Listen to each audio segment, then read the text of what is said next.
Balkon çiçekçiliğinin en sadık ve dayanıklı üyelerinden biri, kadife çiçeği. Bu videoda kadife çiçeğinin tohumdan tüm çiçeklenme evresine uzanan tüm yaşam döngüsünü adım adım inceliyoruz. Süreç, gevşek dokulu ve süzek bir çimlendirme toprağı hazırlamakla başlıyor. Üretim tepsimizin bölmelerine dolduruyor ve tohum yatağını sabitlemek için yüzeyi hafifçe bastırıyoruz. Sıra ekim yapacağımız tohumları hazırlamakta.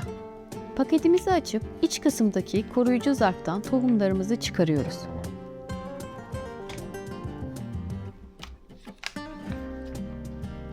Sağlıklı bir çimlenme için tohumların taze ve nem almamış olması oldukça önemli.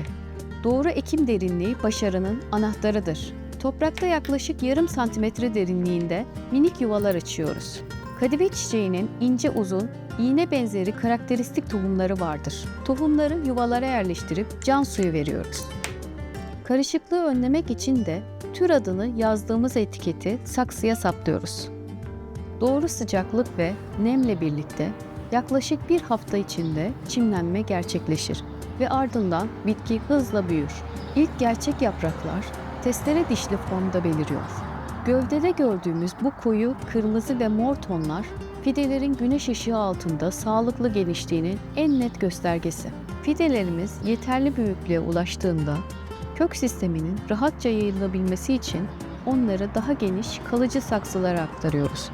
Bitki bu evrede hızla dallanıp tomurcuklanma formuna giriyor. Ve sürecin en keyifli anı, tam çiçeklenme dönemi. Kadife çiçekleri sadece görsel bir şölen sunmakla kalmıyor. Kök ve yapraklarından salgıladığı kokularla bahçenizdeki zararlıları da uzak tutan doğal bir koruyucu görevi görüyor. Dönüşüm başarıyla tamamlandı.